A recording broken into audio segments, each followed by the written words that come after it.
लेकिन मेरे पास धन की व्यवस्था नहीं। मैं भाव से आंख बंद करके अंतर मन से आपका श्राद्ध करता हूं, उसका आप स्वीकार करें। पिता को क्या चाहिए आपसे बताओ? खाना चाहिए, पानी चाहिए, बच्चों का प्रेम चाहिए। माता पिता जब वृद्ध हो जाते हैं और बच्चा उनको प्रेम से देखता नहीं, बातचीत उनसे करता नहीं, उनके पास बैठता उठता नहीं, इससे बड़ा कष्ट उनको जीवन में और कुछ होता नहीं। बाकी माता पिता को और क्या चाहिए? बूढ़े हो गए हैं माता पिता, वो ये चाहते हैं कि उनका लड़का उनसे प्रेम से बात करे, उनके पास 2 मिनट बैठे। वैसे ही हमारे पितर हैं, जब वो पृथ्वी पर आते हैं तो वो हमसे ये चाहते हैं कि हम उनके पास बैठे, उनसे बात करें, उनके साथ थोड़ा सा समय व्यतीत करें। वो सिर्फ देख रहे हैं, वो बोल नहीं पाते, वो सूचना नहीं देते हैं, लेकिन एक माध्यम है जिससे आप उनको, उनके प्रति अपनी कृतज्ञता प्रकट करते हो। और वो भी यदि आप न करो, कहीं कहीं हमने देखा है, कई लोग बोलते हैं महाराज एक दिन में सब निपट सकता है क्या? एक कोई थोड़ा उदार रहता है, बोलता 3 दिन में हो सकता है क्या महाराज? कोई कोई तो ऐसे बोलता नहीं मुझे तो पूरा 13 दिन ही करना है, ऐसा जैसे एहसान कर रहा हो, 13 दिन पूरा करना है महाराज, कोई इसमें कमी नहीं चाहिए। एहसान मत करो भैया। जब तुम पेट में थे और वो माँ जाकर डॉक्टर को ऐसा बोल देती कि 3 महीने में ये बच्चा निकल सकता है क्या डॉक्टर साहब, और निकाल दी होती तो तुम ये बोलने के लिए आए ही नहीं होते, वहीं रह गए होते ऊपर ही। एक दिन में तो कितनी माएँ निकलवाई दे रही है, पता भी नहीं चल रहा है।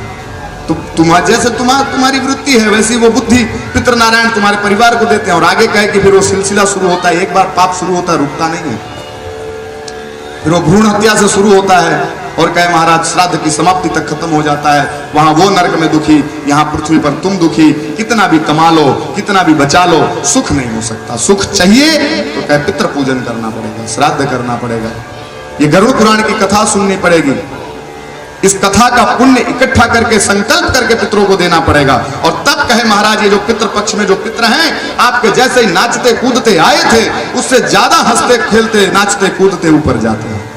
और वहां जाकर के यमराजा से भगवान सूर्य नारायण से प्रणाम प्रार्थना करते हैं। सूर्य जो है सूर्य लोक के नजदीक है पितृलोक, तो सूर्य नारायण से प्रार्थना करते हैं महाराज मेरे कुल में कोई दरिद्र न हो, मेरे कुल में कोई दुखी न हो।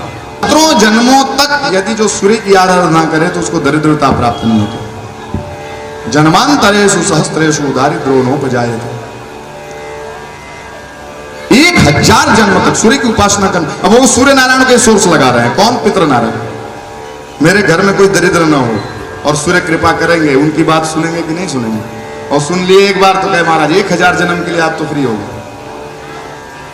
बोलो पितृ पूजन कितना अनिवार्य? पता था अभी तक आप लोग को ये इसकी महानता पता थी?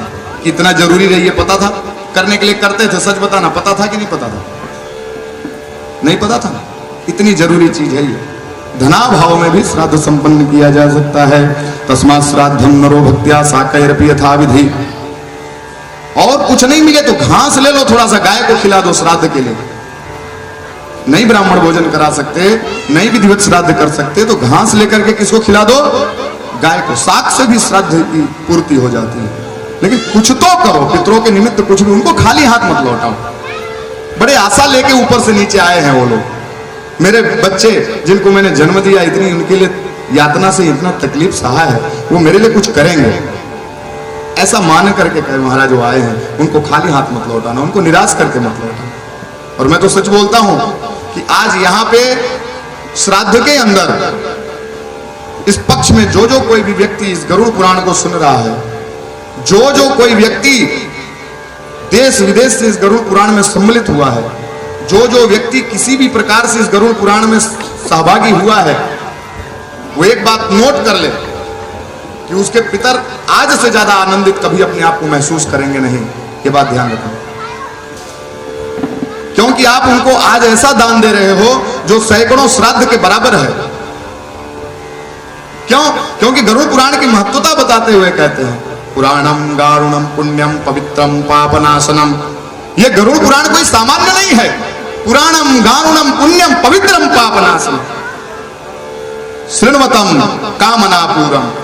ये सुनने से सभी कामनाएं सिद्ध होती हैं, पवित्रता देता है, पुण्य देता है ये गरुड़ पुराण। पुराणम गारुणम पुण्यम पवित्रम पापनाशनम शृण्वताम कामनापूरम। इसलिए क्या करो, शृणुत्वम सर्वदैव हि, इसको सदा सुनते रहो।